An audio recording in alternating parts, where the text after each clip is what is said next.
Shalom, saudara yang dikasihi Tuhan. Saya berdoa saudara dalam keadaan baik, sehat, kuat, serta berlimpah dengan ucapan syukur. Firman Tuhan datang kepada kita, orang pilihan Allah. Sebelumnya marilah kita berdoa. Tuhan Yesus yang baik, terima kasih buat anugerah-Mu, kasih-Mu yang berlimpah atas hidup kami. Kami percaya Engkau tidak pernah meninggalkan kami. Kami percaya penyertaan-Mu sempurna atas kami. Urapi kami Tuhan, karena sebentar kami akan merenungkan firman-Mu. Kami percaya ini menjadi kekuatan yang menguatkan kami, memberkati kami, sehingga hidup kami menjadi berkat. Dalam nama Tuhan Yesus, haleluya, amin. Amsal pasal 2 ayat yang 10 dan 11. Karena hikmat akan masuk ke dalam hatimu, dan pengetahuan akan menyenangkan jiwamu. Kebijaksanaan akan memelihara engkau, kepandaian akan menjaga engkau. 1 Korintus pasal pertama ayat 27. Tetapi apa yang bodoh bagi dunia, dipilih Allah untuk memalukan orang-orang yang berhikmat. Dan apa yang lemah bagi dunia, dipilih Allah untuk memalukan apa yang kuat. Saudara yang dikasihi Tuhan, apa artinya saudara?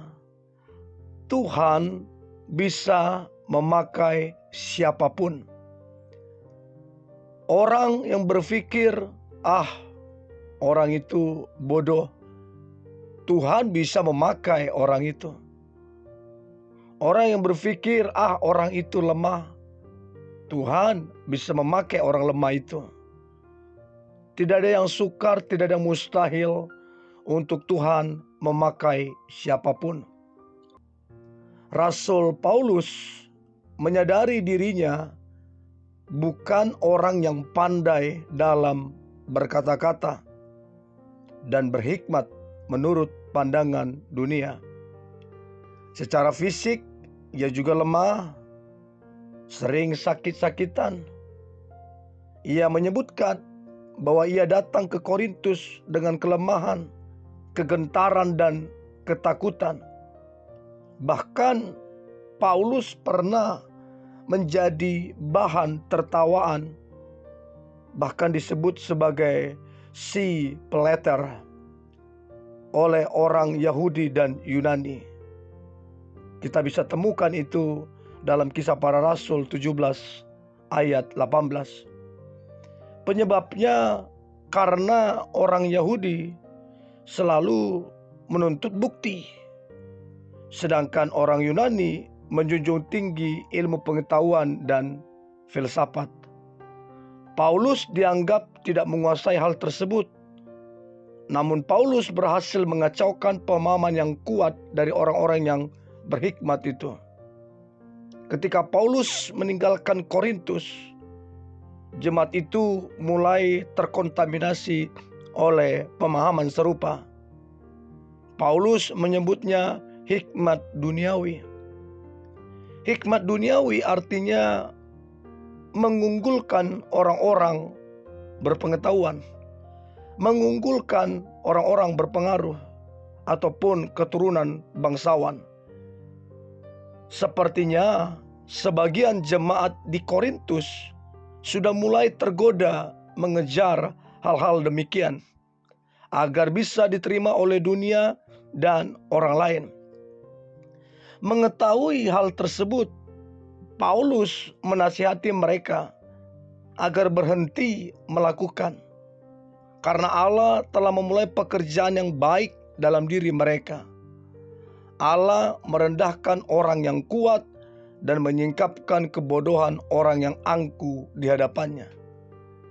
Saudara, seringkali kita terjebak mengikuti dan mengejar hikmat yang sama, mengejar pengetahuan, pengaruh, dan gelar-gelar kehormatan demi memuaskan hasrat keangkuhan kita dan supaya dihormati dan diagungkan manusia. Kita mengejar agar dunia dan orang lain bahkan untuk menerima kita. Namun kita harus sadar bahwa bagi Allah yang berlaku justru sebaliknya. Tuhan menginginkan setiap daripada kita untuk hidup sesuai dengan firman-Nya. Hikmat yang sejati hanya berasal daripada Tuhan. Untuk itu mintalah kepadanya dan percayakan hidup kita di dalam kuasa-Nya yang ajaib.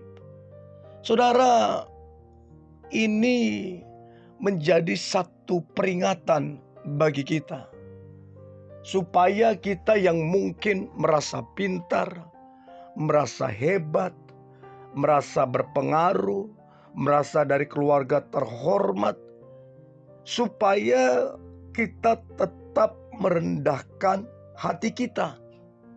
Karena yang semua itu tidak jaminan bahwa kemudian Allah akan memakai hidup yang punya pengaruh, hidup yang berhikmat dan lain-lain. Tidak jaminan, saudara.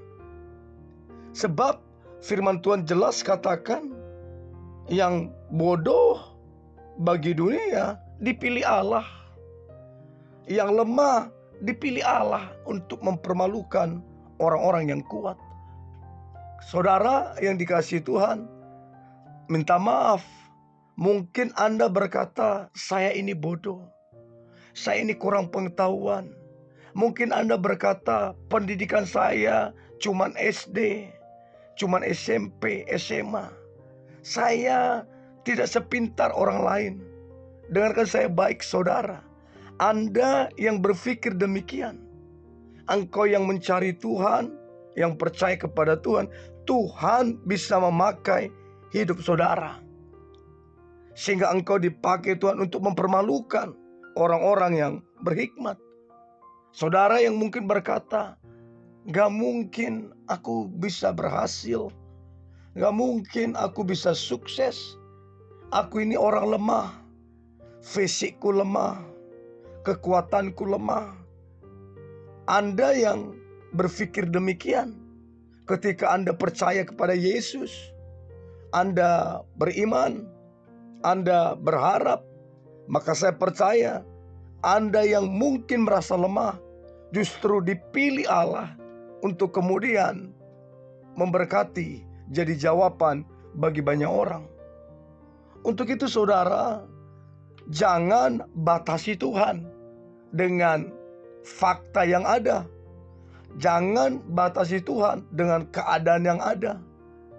Sebab fakta atau kenyataan yang kita lihat itu belum tentu kebenaran. Belum tentu kebenaran. Tapi firman adalah kebenaran. Kebenaran akan bekerja.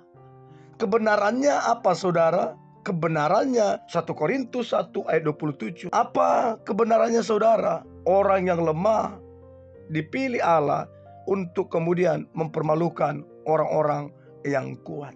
Dan saya percaya setiap saudara yang mendengarkan ini, Tuhan bisa memakai hidup saudara dan Tuhan mau memakai hidup saudara.